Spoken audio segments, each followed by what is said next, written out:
Hola, hoy te estaremos presentando acerca de la contracción muscular. Nuestro equipo está constituido por 10 integrantes. Somos del semestre tercero en la materia de fisiología bucal con el químico Alberto Jerezano Domínguez, en la Benemérita Universidad Autónoma de Puebla. Bueno, vamos a explicar las capas del músculo, pero primero debemos de saber que la unidad funcional de la contracción del músculo esquelético es el sarcómero. El sarcómero está formado por dos tipos de miofibrillas, que son las primeras los filamentos delgados compuestos por una proteína llamada actina y dos son los filamentos gruesos compuestos por una proteína llamada miosina. No debemos de olvidar que esta es la unidad funcional y que el sarcómero está limitado entre dos discos Z que están compuestos de actina. El sistema sarcotubular son las fibrillas musculares que están rodeadas por estructuras compuestas de membranas. Estas estructuras forman el sistema sarcotubular constituido por un sistema T. El endomisio es la capa de tejido conectivo que rodea cada fibra muscular. También el perimisio y el epimisio constituyen el tejido conjuntivo muscular. Estas tres capas se unen para formar los tendones.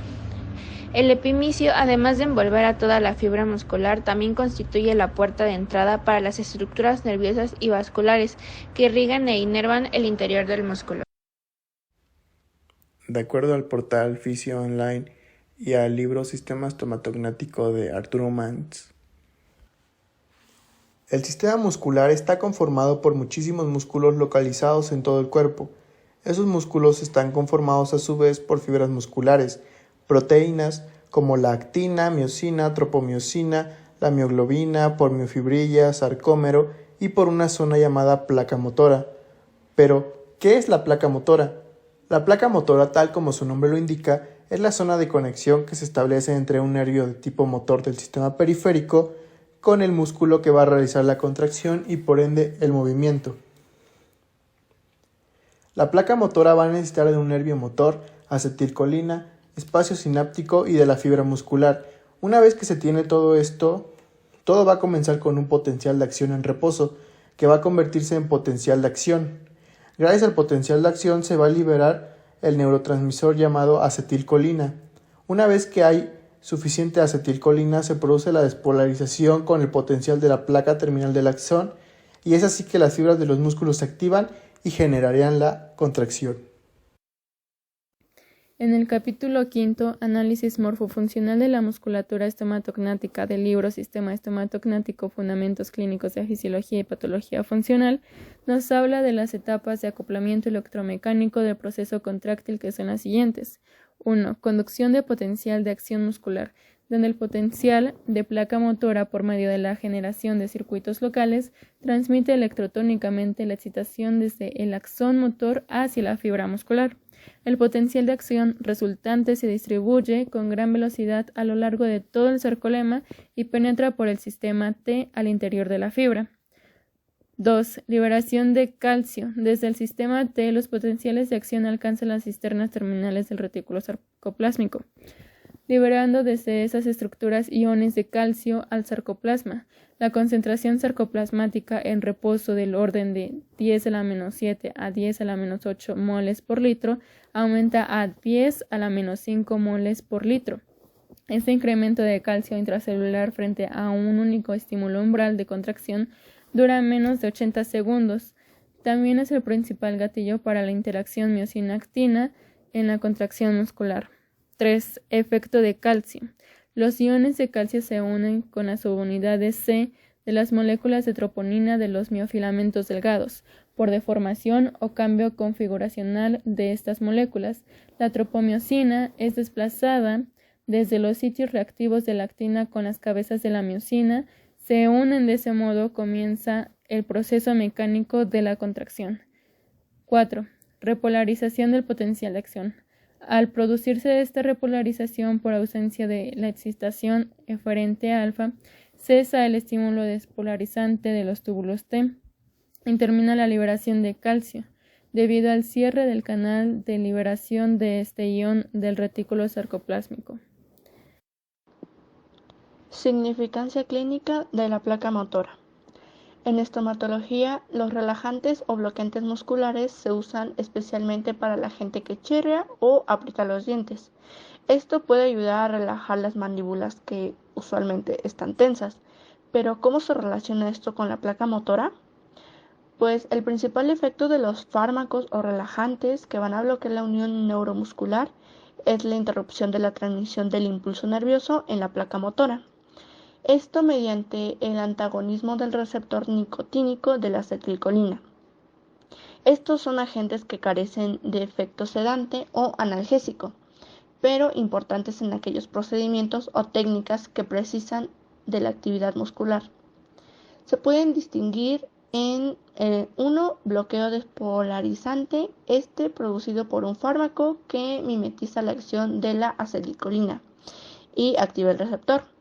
Esto va a producir la despolarización de la placa motora, que persiste hasta que la colinesterasa metaboliza el fármaco. A partir de aquí no es posible revertir su efecto. Para entender la contracción muscular necesitamos saber del sarcómero. El sarcómero es la unidad anatómica y funcional básica del músculo y se encuentra limitado por 2 líneas Z en sus extremos. Entre estas 2 líneas podemos encontrar 2 zonas principales, la zona A anisotrópica y la zona I de isotrópica. La zona A solo se va a encontrar compuesta por filamentos gruesos, o sea, filamentos de miosina, y a su vez se va a subdividir en 2 zonas más, la zona H, que es en donde la miosina se encuentra visible, y la zona M, en donde la miosina se encuentra unida a la miosina adyacente. Por otro lado, la zona o banda I es una banda compuesta por filamentos delgados de actina. Como nos enseña el capítulo 5, Análisis morfofuncional de la musculatura estomatognática, del libro Sistema estomatognático, Fundamentos clínicos de fisiología y patología funcional, la teoría de desplazamiento puede explicarse de la siguiente manera. Para que los filamentos gruesos de miosina que están en nuestra maqueta de color naranja y los delgados de actina que están en nuestra maqueta de color amarillo interactúen entre sí y produzcan la contracción muscular, necesitaremos de 2 cosas para activarlos: el ATP para los filamentos gruesos naranjas y el calcio para los delgados amarillos. Primero, necesitamos activar las cabezas de miosina, también llamados puentes, de los filamentos gruesos. Para eso, el ATP se une a la cabeza de miosina, provocando una hidrólisis, dejando como resultado al ADP y un fosfato inorgánico. La energía que se libera activa finalmente la cabeza de miosina y al activarse se une al sitio activo de actina, que continuará con los siguientes 3 de los 4 pasos del ciclo de movimiento que explicaremos más adelante como el movimiento de bisagra. Pero antes debemos explicar cómo se activó la actina, o sea, nuestro filamento delgado de color amarillo. Para esto necesitamos saber de la existencia de 2 proteínas muy importantes que estarán unidas a lo largo de todo el filamento de actina, llamadas troponina y tropomiosina. La troponina, que es en forma esférica y la podemos ver reflejada en nuestra maqueta en un color azul, y la tropomiosina, que está enredada a lo largo de la actina y será de color rojo. Ya recordado esto, tendremos que los iones de calcio que son liberados del retículo sarcoplásmico al llegar al sarcómero se unirán a nuestra primera proteína, la troponina, y que al unirse la troponina cambia de forma y provoca el desplazamiento de la tropomiosina, y al moverse deja libre el sitio activo de la actina, que antes estaba tapado e impedía que la actina y la miosina se tocaran, para dejar el puente o cabeza de miosina de los filamentos gruesos que ya está activo se una. Ya unidos, la cabeza de miosina o filamento grueso, ya unidas la cabeza de miosina y la parte activa de la actina, la cabeza de miosina, para asegurar la unión, libera el fosfato inorgánico. Después, en este ciclo que será repetido varias veces hasta mover el filamento delgado de actina a su límite y generar una contracción muscular, la cabeza hará un movimiento de bisagra en 45 grados, dando como resultado el avance de la actina a la línea media del sarcómero para este movimiento. El ADP es liberado y para el tercer paso se une otro ATP, que se une a la cabeza de miosina, lo que debilita su unión con la actina y hace que la actina y miosina se separen. Finalmente, el ATP se hidroliza, se vuelve ADP y se libera un fosfato inorgánico. Se libera energía y la cabeza puente de miosina vuelve a su posición inicial para iniciar nuevamente el ciclo de movimiento y gasto, tanto de ATP convertido. La teoría del deslizamiento en odontología se refiere a la idea de que los dientes pueden deslizarse o moverse dentro del arco dental debido a diversas fuerzas. Esto tiene importancia clínica en ortodoncia y odontología en general. Algunos aspectos de su relevancia son los siguientes. La teoría del deslizamiento es fundamental en ortodoncia para entender cómo los dientes pueden ser movidos a posiciones ideales. Los aparatos ortodónticos aplican fuerzas controladas para lograr este deslizamiento dental y corregir problemas de maloclusión. Comprender el deslizamiento dental ayuda a los ortodoncistas a planificar y ejecutar tratamientos para corregir maloclusiones, como los brackets, alineadores invisibles y otros dispositivos. La teoría del deslizamiento también es relevante en la fase de retención después del tratamiento ortodóntico para garantizar que los dientes mantengan su posición correcta. En estomatología, el deslizamiento puede ser relevante para crear espacio interdental necesario para la colocación de prótesis dentales como coronas, puentes o implantes. A veces se requiere el desplazamiento de los dientes adyacentes para acomodar estos dispositivos. En casos donde se necesita extraer un diente debido a caries, enfermedad periodontal u otros problemas, la teoría del deslizamiento también puede ser relevante.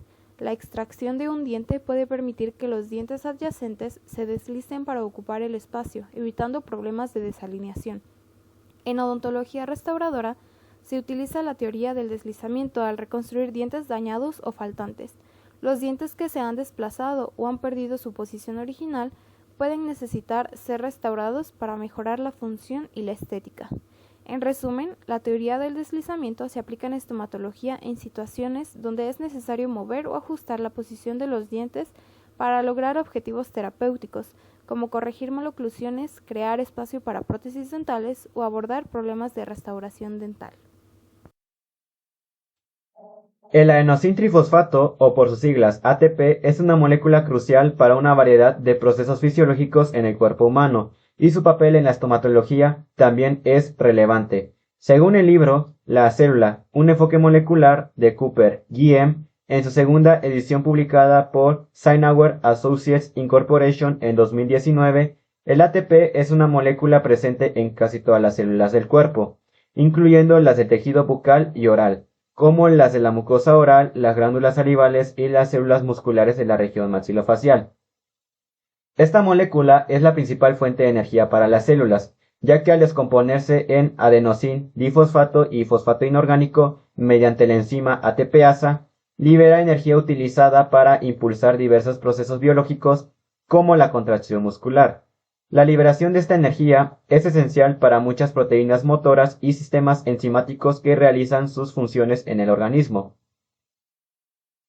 En esta maqueta se esquematizó cómo el ATP proporciona la energía necesaria para la formación y el movimiento de los puentes de miosina entre las fibras de actina y miosina.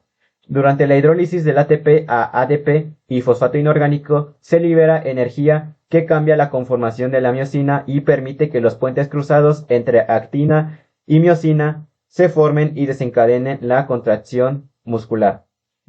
Cuando se relaja el músculo, el ATP se utiliza nuevamente para separar los puentes cruzados y recuperar la posición de reposo. La cantidad de ATP disponible en las células musculares es limitada, y su consumo es continuo durante la contracción.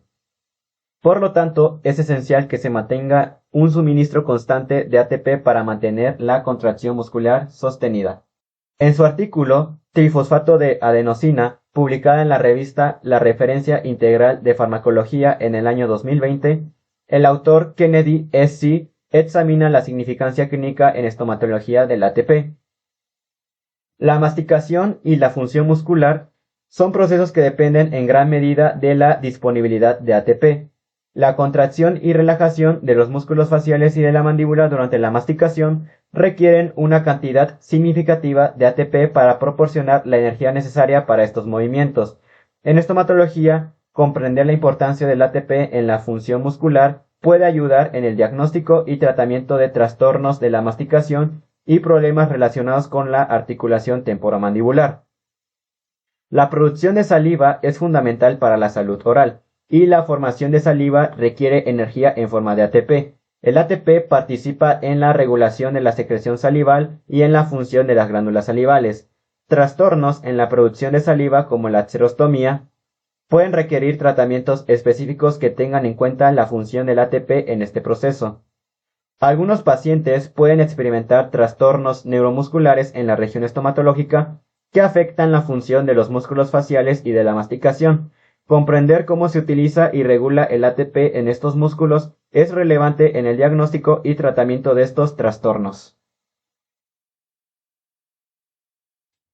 De acuerdo al artículo Señalización en la contracción muscular de Ivana Waikuo y Bárbara E. Ehrlich, publicado en la revista Perspectivas de Cold Spring Harbor en 2020, analiza en detalle cómo el calcio es un catión esencial en una variedad de procesos fisiológicos en el cuerpo humano y su papel en la estomatología también es relevante.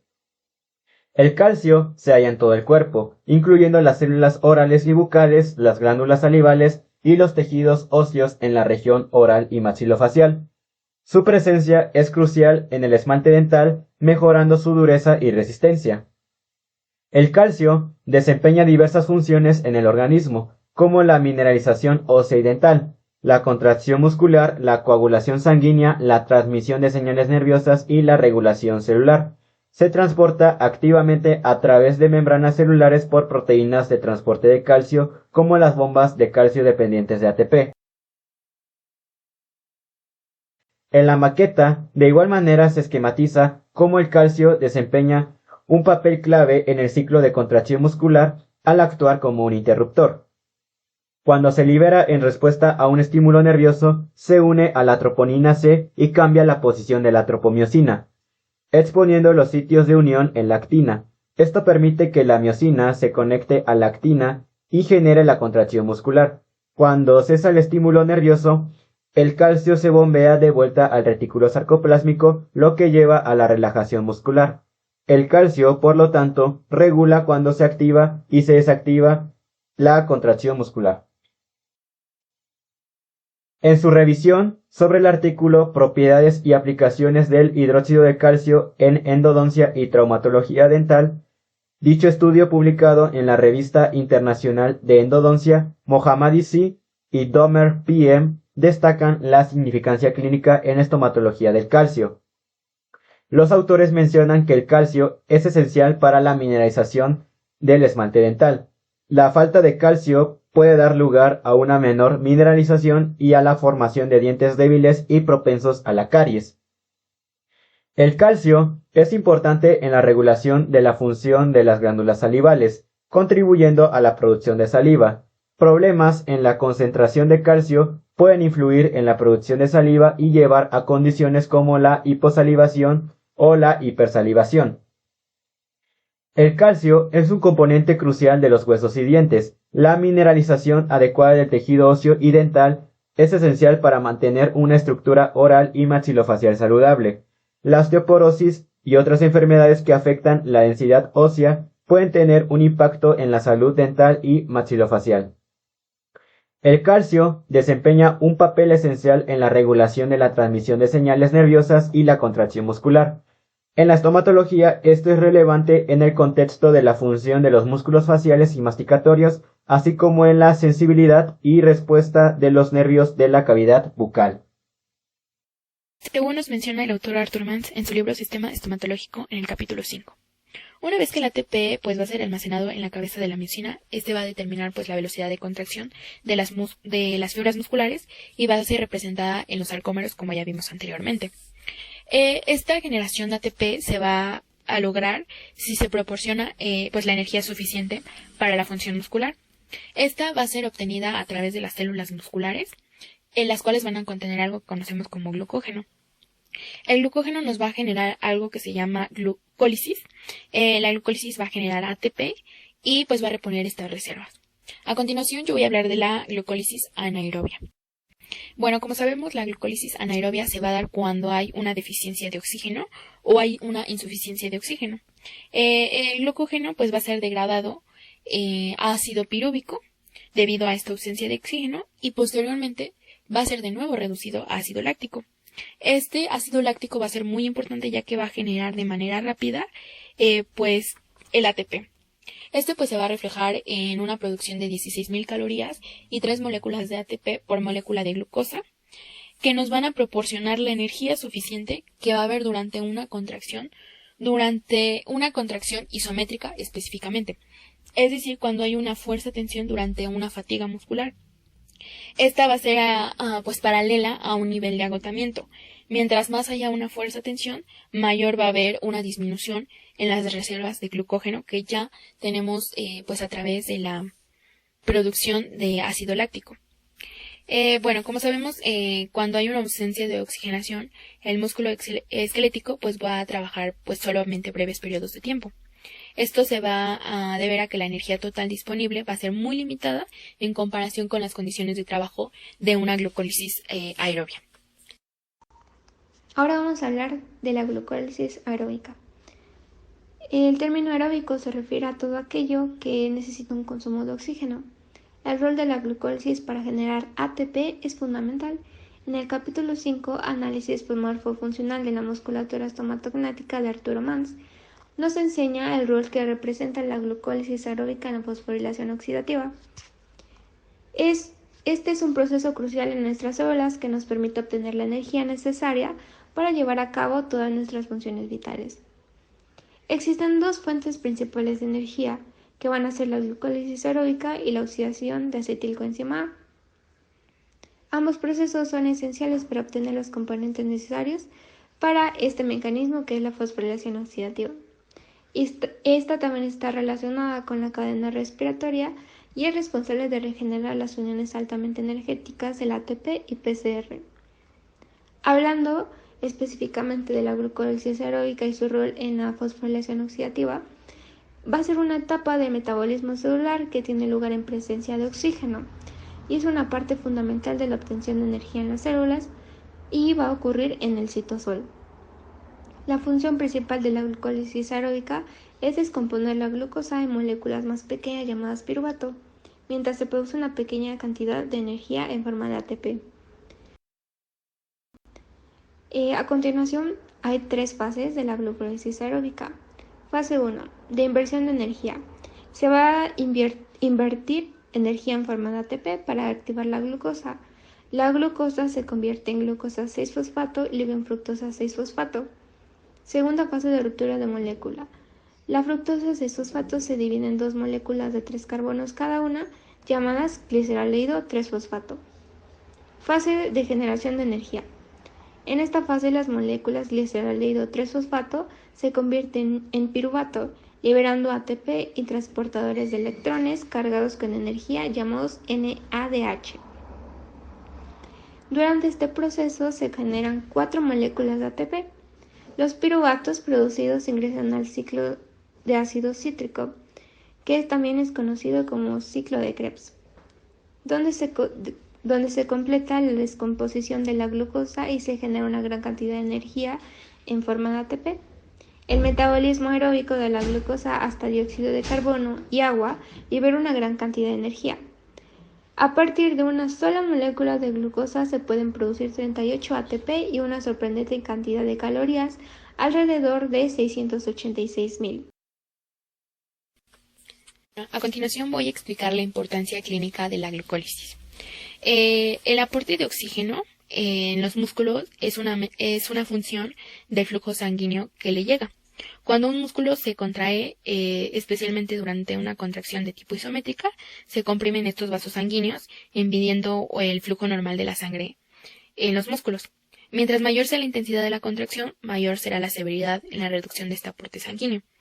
Es decir, en consecuencia, durante una contracción prolongada o intensa, es decir, de tipo isométrica, Un ejemplo que podemos dar es en el caso del bruxismo.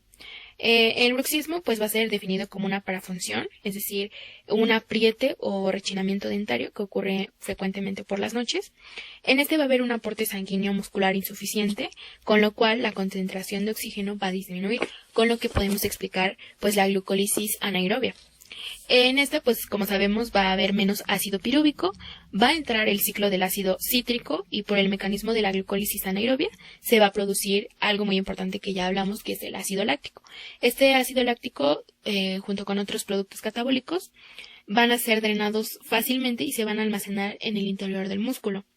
Estos pues van a desencadenar problemas como síntomas de sensibilidad dolorosa muscular, como la mialgia y las fatigas musculares.